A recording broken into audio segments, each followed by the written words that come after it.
So I put together this because last year, I think like many of you might have had a banner year in real estate. And I also feel like with all boats rising with the tide, I also had a banner year.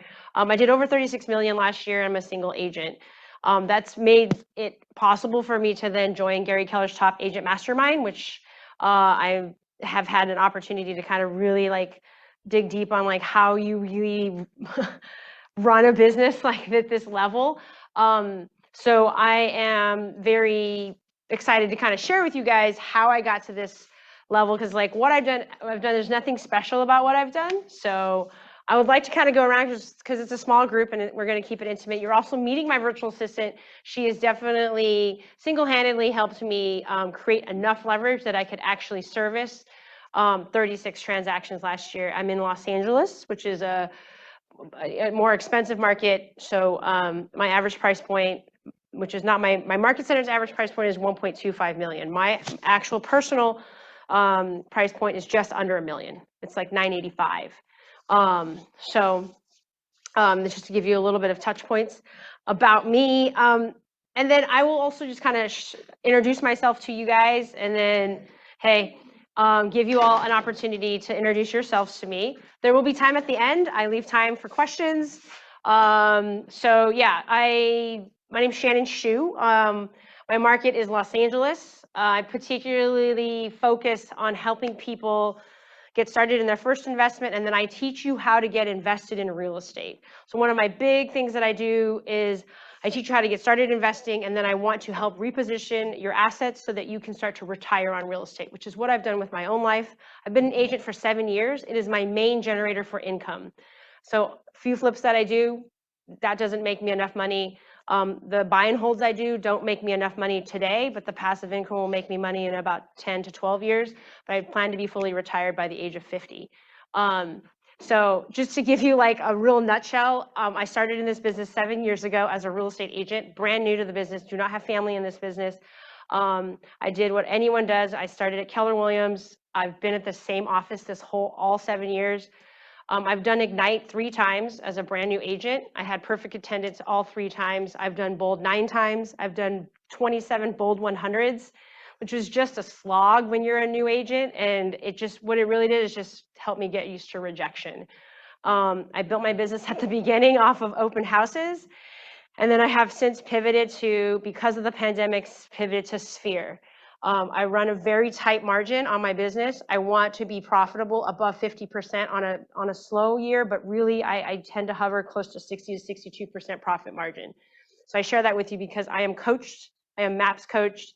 It is really important that you kind of stay really, really, really in the high profit margin. As an individual agent, it's an absolute inevitability that you would have a very high profit margin because you do not run a large team.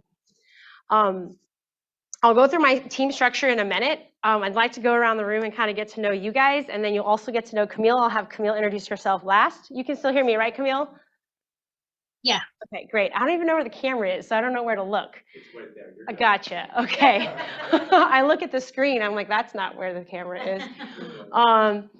Okay, so anyone want to start? But we'll just kind of go around the whole room. What I'd love to hear is your name, what got you excited about real estate, and what you hope to achieve this year. So I have a couple things that you can scan and have if you would like. It's my 30-60-90 for getting Camille started. It's 2 sample training videos. I'm really heavy on training videos. We have a library of almost 100 training videos of how to, so I don't have to repeat myself, because if you are a single agent, you will repeat yourself over and over and over again trying to train somebody. So in order to do a better job of that, we have training videos. You have a 7-step guide to hiring a virtual assistant, which is pretty basic. I mean, it's really just, you have to make sure you do that missing persons report.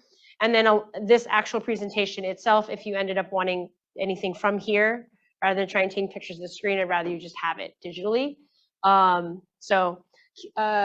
You'll also see the QR code at the end. So if you miss it, it'll be coming at the end.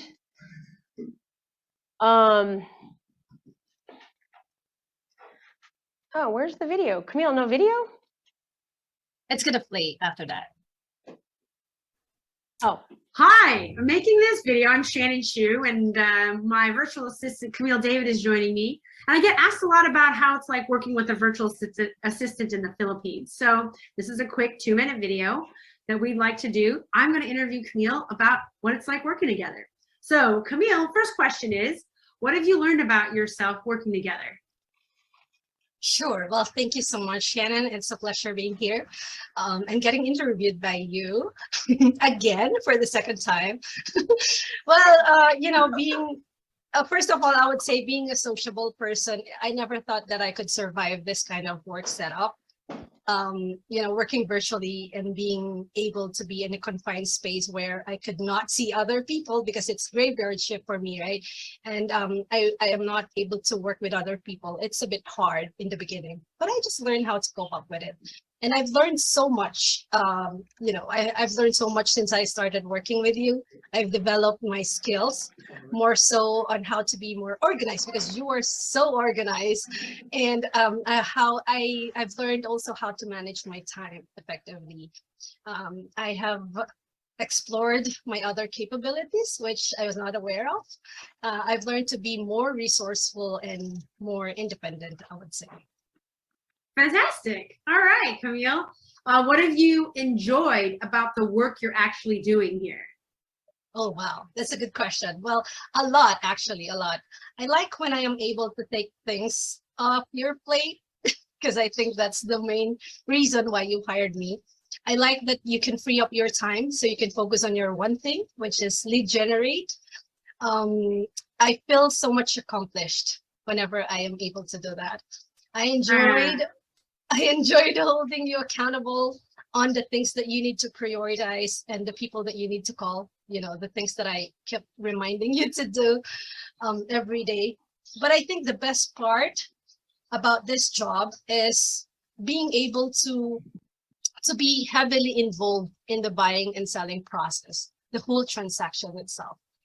There is a sense of fulfillment in me every time I play a huge role in helping our clients get their dream home, from the moment I organize their showings up to making sure that they are well informed in every step of the transaction. I feel good about that. All right, fantastic, Camille. That was a very good answer. Like I think you rehearsed that one. No. All right. The third question is, what do you look forward to? Of course, working more years with you, because I just love working with you, Shannon. And thank you. And I think I look forward to being able to do some TC role, which I know that you don't want me to do, but I feel like it would complete the missing puzzle about knowing the whole real estate transaction.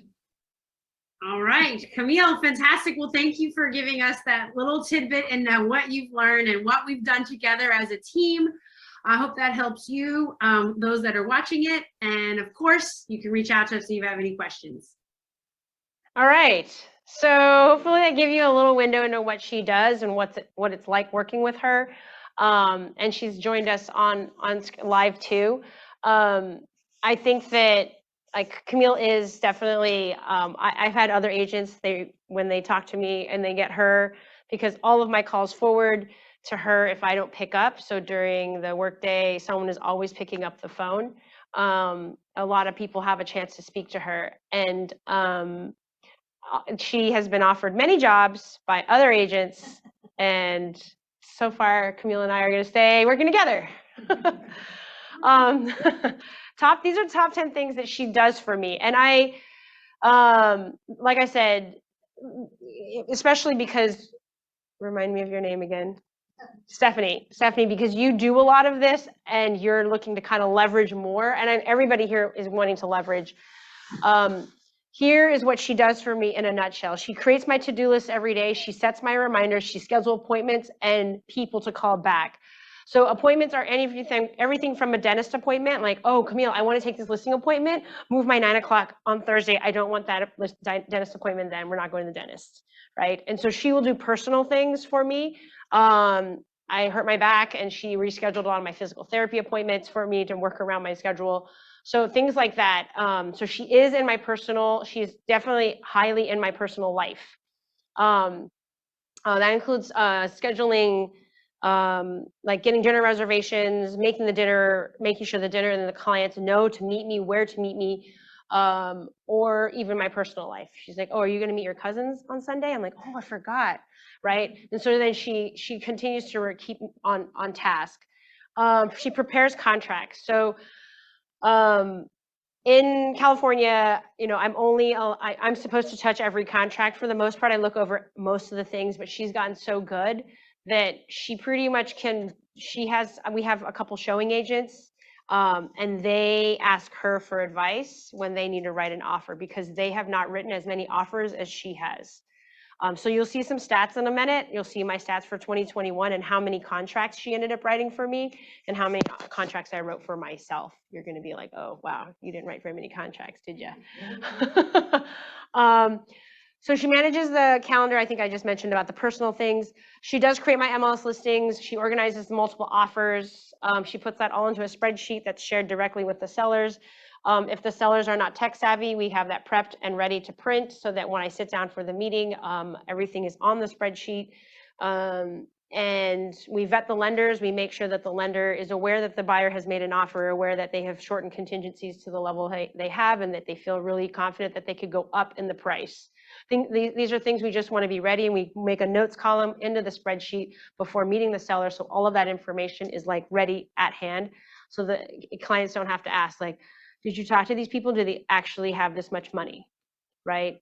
Or and she also does things like your down payment amount is not matched by how much you're showing. So we want to get all of that information because otherwise if we don't get it, we note that it's like short. You say you're $300,000 down, but your cash showing is only 210. Where's the other 90, right? She prepares the counter offers. Again, it's another area where I should be kind of looking over things, but for the most part, I trust Camille. Okay, it's a little bit of my license on the line, but I trust that she's doing a great job. And we do talk about everything that we want to make sure we tighten. She reviews and prioritizes my emails, my texts, my voicemails, and my Slack messages. So I'm completely running on Slack.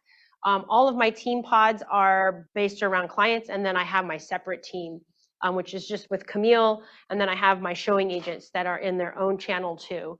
All of my clients, I train my clients lightly by taking a little longer to text them back, but instead, like as soon as they write on Slack, I'll write them back immediately. So then they feel like, oh, Shannon seems to be checking Slack more than she checks her own text messages. It's actually just me trying to get you to move to Slack.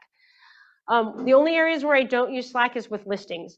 Most of my clients, and you're probably noticing this, you tend to skew a little older when you're ready to sell your home. You could be, 34 years old and ready to sell your first home and get into your second, which in that case, you might be interested in doing it on Slack. But some of my clients are 54, 64, 70 years old.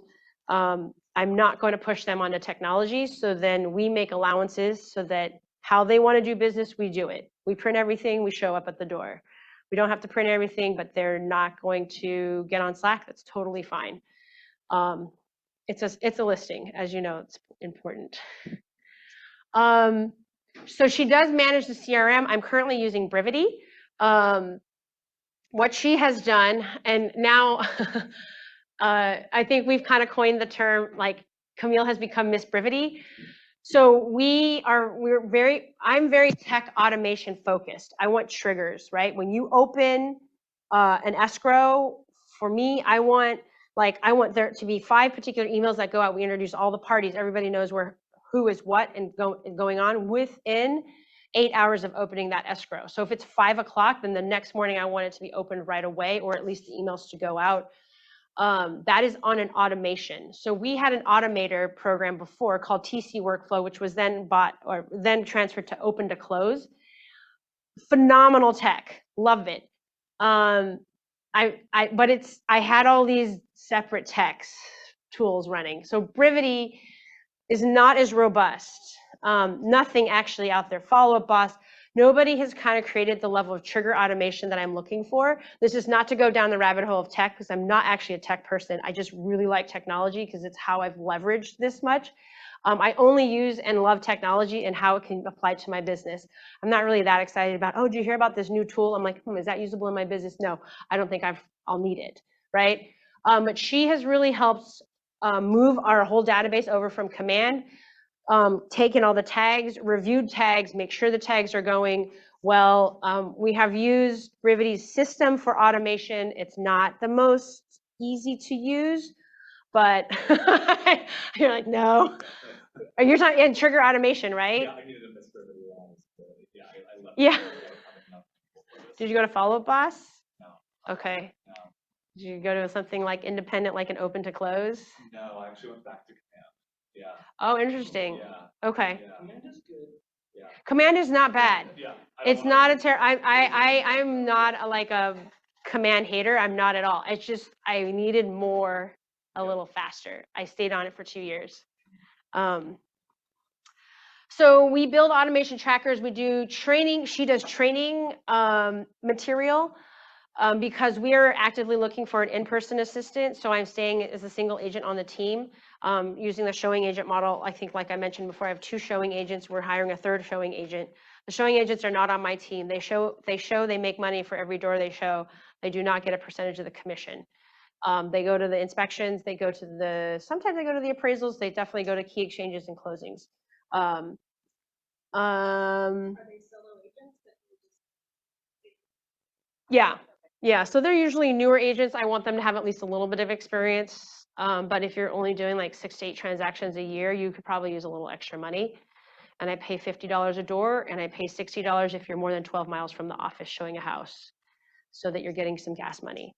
And an average showing agent probably makes between $800 and $1,000 a month with me. A showing agent, yeah.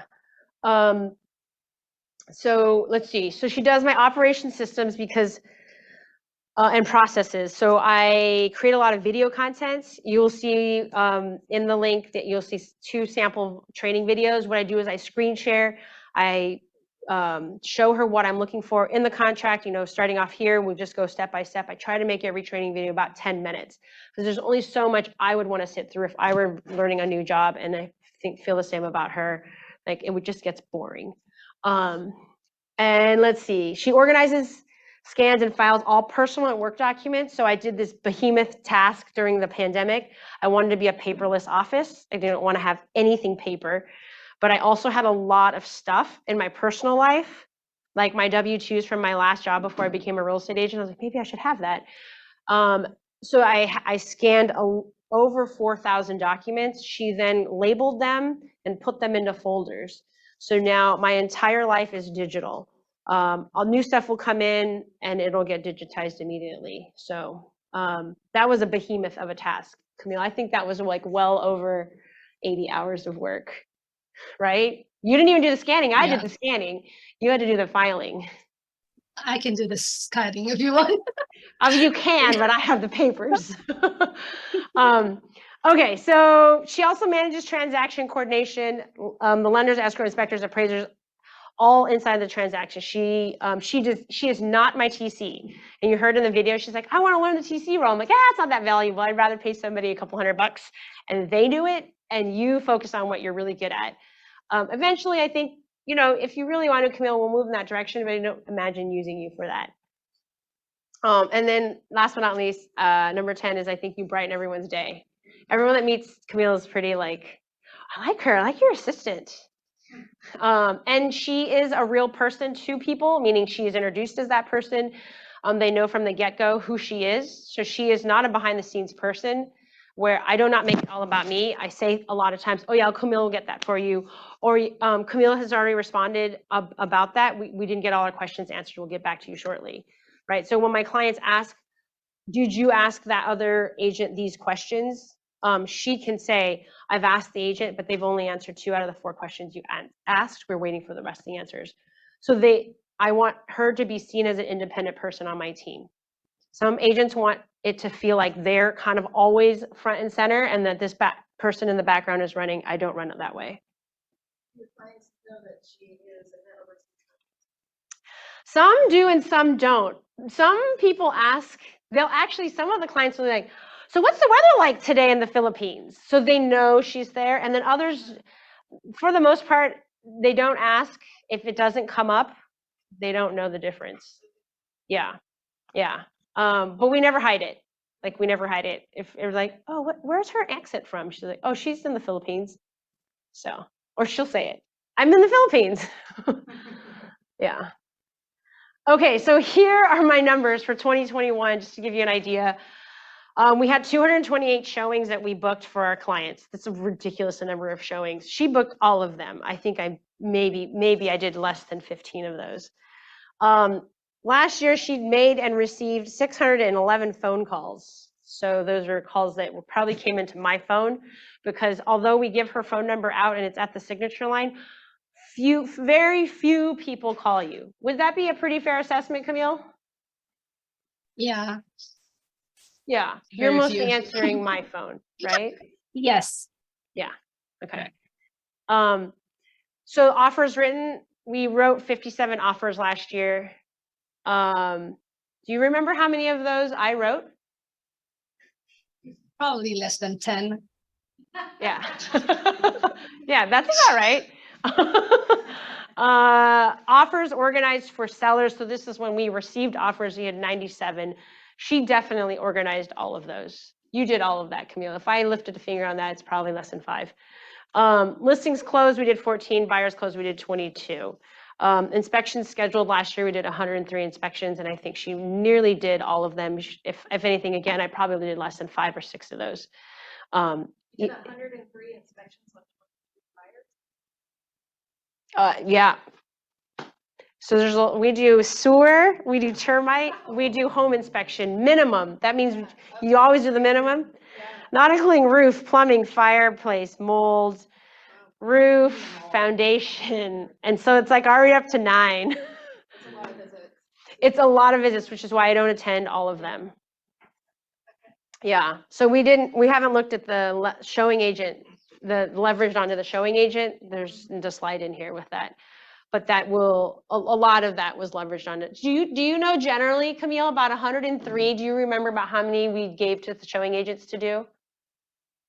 Maybe 80% of them? I attended inspections last year. Yeah, probably 70 to 80%. Okay. Probably. You attended most of the home inspections, but the rest we give it out to showing agents. Yeah. And I did some of the high-end ones. Some of the high-end clients, they want to see my face. So you will see my face. And then the offer thing, is that like you're having that conversation with the buyer and then you're calling up Camille and saying, hey, you have an offer on this property, here are the terms, and she's Don't worry. putting it all. Yeah. So what we do in Slack is it's like, okay, great, you're ready to make that offer. So then we write down, okay, we're doing 3-day escrow, we're going to do 10-day this inspection, whatever, appraisal this. And then we sort of solidify it right there. And then Camille, like you're 20% down, Camille will put all of that into our purchase agreement.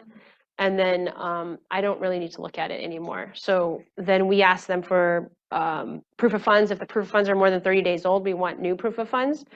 And then if the loan letter doesn't go high enough, because now we're going higher than they originally wanted to spend, we go out and get the loan letter from the lender. And we keep the buyer CC'd on everything so they know that we are waiting for things or doing things, just in case, like it's almost 5, when are we going to submit? Like we're still waiting for an updated loan letter. And we still do letters in California, even though with the fair housing, they're trying to stop the letters. I often tell the agents, like, you can just decide not to present it. We have been asked a few times, please resubmit your offer without the letter. So we just rip it out and then just immediately turn it around. So do you use like a Google Voice so that Yes. calls are transferred to her if you don't answer? Can she see your text messages? Yes, she sees all my text messages. She sees all of my voicemails. Slack, she's in all of the channels. And email, she has access to all of my email. So she will sort and top line item. So if I get like 40 emails between like 5 p.m. to the next business day, she'll sort through and it's like, did you answer Michael back about this? I'm like, no, I didn't. And she said, do you want me to write it? You know, I'll have her write sometimes an email because I'm in the middle of something. Like just tell him that we're missing these 2 things and we can't find it.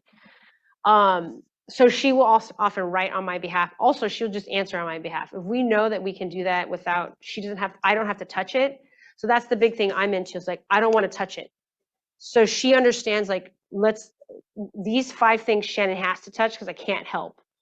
But the other 6 things in this email, I know how to fix it. I know how to do it, or I know how to transfer this into what needs to be done.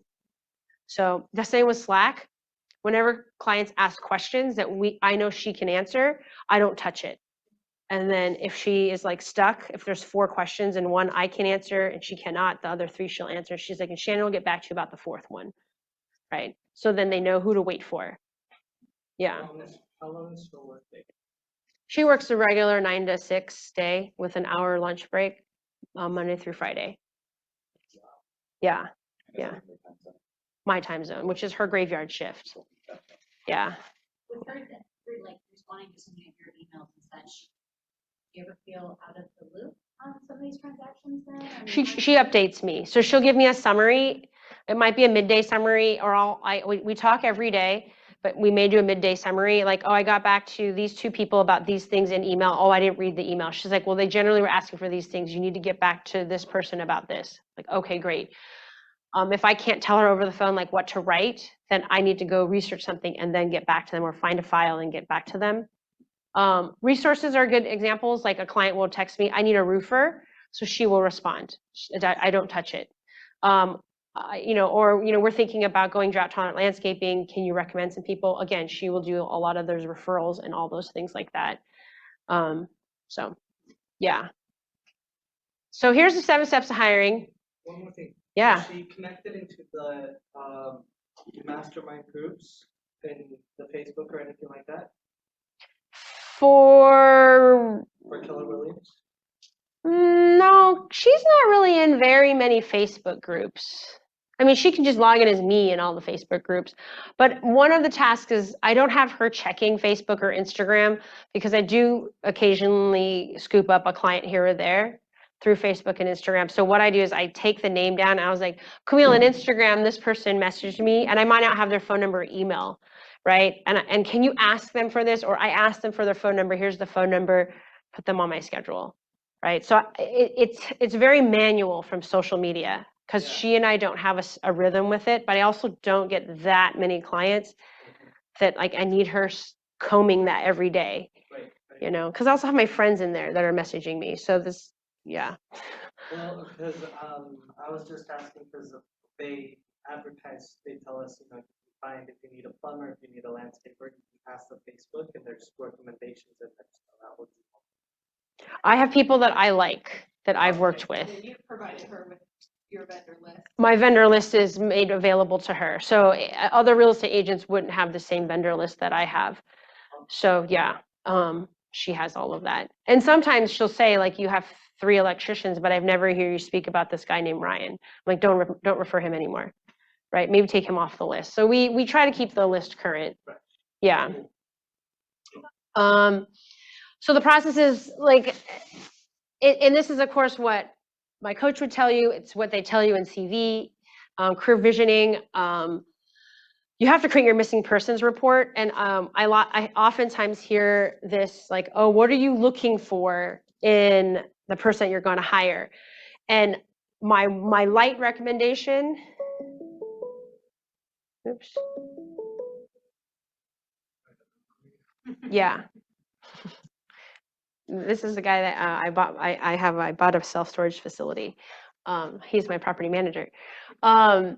So in that missing business report, my light recommendation is this. I hear a lot of agents say, okay, I want them to do social media, I want them to market, I want them to transaction coordinate, and I want them to schedule. It's like, okay, as an agent, like quite frankly, I don't meet very many agents that are phenomenal at social media and really good at transaction coordination. So you're asking for this person to be better than you, right? So I think that's unrealistic. So set yourself up for something realistic. And a lot of times you throw things into the fire, you throw things onto this list because you believe it's something you don't do. So you want that person to do the things you do, like transaction coordination. And then you're like, and I don't have time for social media, so make them do that too. It's like, what you're really doing is you're dumping on them. And I think it would be much wiser for you to get really, really clear on where you make 80% of your money and your business and where it comes from, so that you can be really clear that's what you're doing. Because I don't think social media goes with almost coupled with anything else in real estate very well that the other person can do, because I don't meet a lot of agents that can do social media coupled with something else really, really well. I mean, agents that do great on social media, but I see how organized they are and they're a mess, right? So you want them to be super organized and great on social media. Also, my philosophy on social media and my marketing in general is I want it well written. So I'm going to ask somebody whose second language is English to write like I write, to sound like I sound and sound interesting on my Instagram. Like, that's super unfair, because oftentimes you don't even know what to write. So you want someone who doesn't know you that well to write for you, right? So, I mean, just be really clear about what you're looking for. More into that for responding to your emails. That's one of my hangups, honestly. Like, one of my things that I can't get over. Yeah. Like, when you respond to an email, you need to sound like me. Right, right. So, Camille, answer this question for Stephanie, because I think it's a good question for you and less for me. Because mine is just a judgment call. Yours would be like, my experience is, so Stephanie asks, do you find responding as me, do you feel, how have you kind of figured out my voice, and how do you figure out what to write back? I think because we talk a lot, sometimes we do Zoom phone, or sometimes we go on a Zoom call for like 4 hours, or sometimes it's over 4 hours, and I already kind of mimic you. Some other agents are telling me that, right? And the way you respond, because I have access to your emails, to your text messages, I know how you respond. So I just copy that. Sometimes, like, whenever you say, sounds good, sounds great, like, cool. So I copy that. And yeah, just because I have access to everything and I see the way you respond to people, how you email them back, and I think it becomes easier for me. Yeah. Not all the time, but sometimes, most of the time. So she really has a great personal knack of learning to mimic you. Correct. A quality that she has that we need to be looking for. Right. That's a great quality. And one thing that agents have said about Camille is, like, when I get Camille on the phone, I feel like I'm talking to you, right? And it's a huge, the best compliment that I could ever give to Camille, which she's like, I am my own person, and which she totally is her own person, but she also understands, like, how to respond to someone. Like, I'm a generally very upbeat person. I'm generally very positive. Like, oh, here, we'll get that going. Like, oh, you wanna slap us around a little? Okay, we fine, you know. So yeah. And how long have you two been working together? November 2020 is when I hired her. Okay. So it's been a year. So you feel in sync with that. The first 90 days, Camille saw how much I struggled, like, just so much going on. In fact, she saw that the phone would ring as she was logged in as me. She's like, oh, what the heck? Hello? You know? So she just started picking up the phone because she could see, like, she's in the middle of 9 things right now. I don't think she's going to get to that phone call. So a little bit was taking initiative, and then a little bit was just observing how I do things. And then she did a lot of resourcing on her own.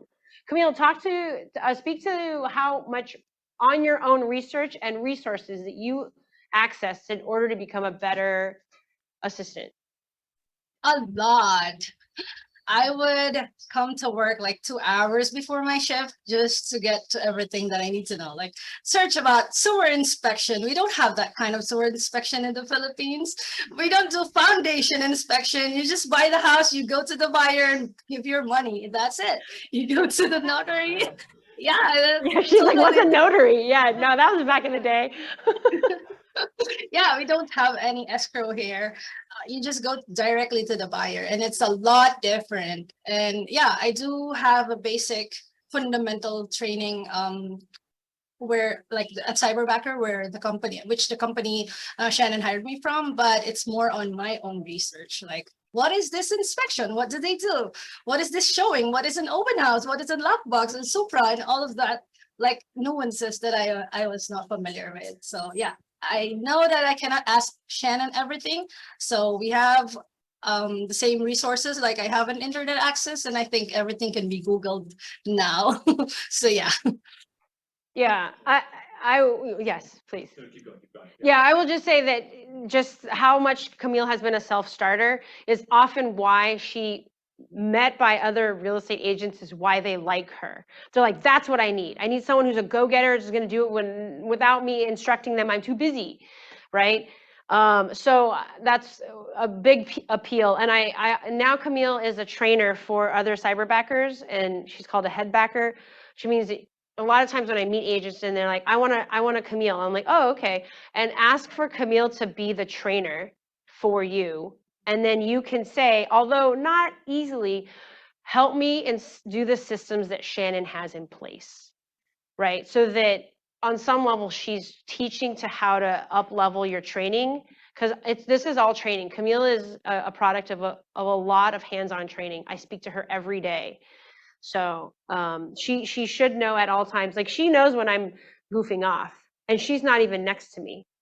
Like, I could be walking about the halls, and she's like, I don't know what Shannon's doing. She's just go to the bathroom. It does not take 18 minutes to go to the bathroom, you know? So yeah, that means I'm goofing off. Question. You named it, you're pretty organized. You've got a lot of systems in front of you. Was it like this before you had a VA? So I've had a VA since my first year in the business. Not the very first, the first 12 months in the business. I think I hired one towards like the last 8-9 months, the 8 or 9 months till I got to the 12-month mark. Yeah. That person was very good also. And he helped me create, really just taking the leads, putting it into the CRM. I didn't have a lot of business. Like, I was really just trying to get the business to the level I wanted it at. Yeah. So in order to do that, he was helping me lightly automate that process, lightly. He taught me how he thought it should be done, and then I refined it. So in some ways, I have been through a permutation with virtual assistants. Camille is technically my 4th virtual assistant. Yeah. I asked that because you were like, oh, let's start off being disorganized, let's start with models. And I am starting year 3 now, and I am going back after being in production, being like, I am not organized. Like, I am like, I've got a briefcase full of paperwork and then a separate bag for my computer because there's so much shit in this bag. And I'm like, it could just be all here. I don't know where it would go, but like, I'm just trying to build that. So I think in backing it out, which is, I was totally where you were at. I mean, really, before Camille got hired, I mean, papers galore, you know, like the 4,000 documents that were scanned. Notes on all this paperwork that I have to put in the same place. Like, that's yeah.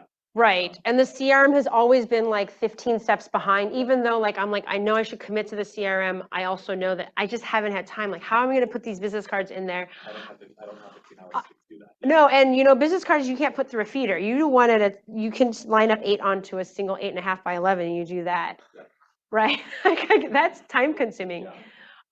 There's just a lot of things that I think in going back, I wanted to first systematize where is the biggest clog in my business. Yeah.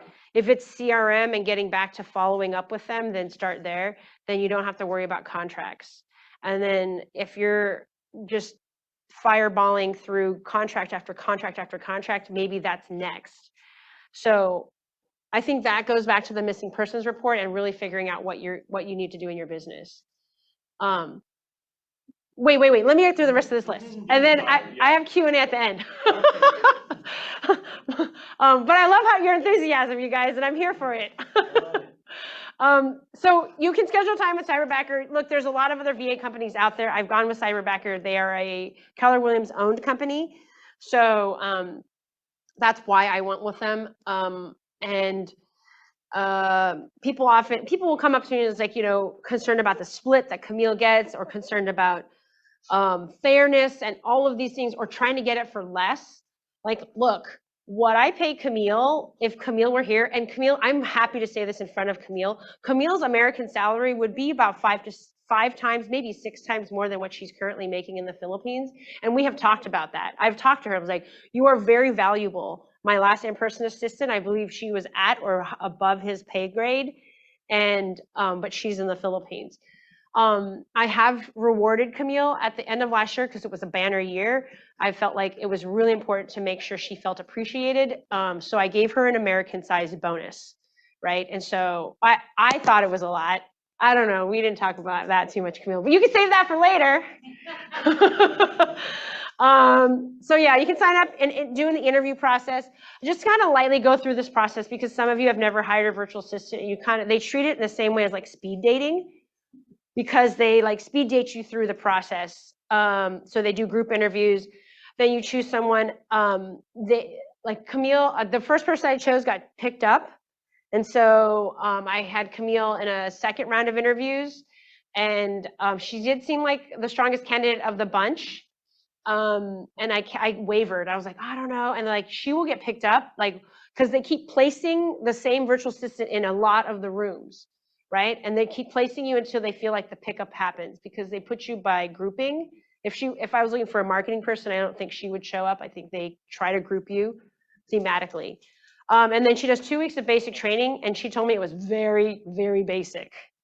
So it's like, what is real estate?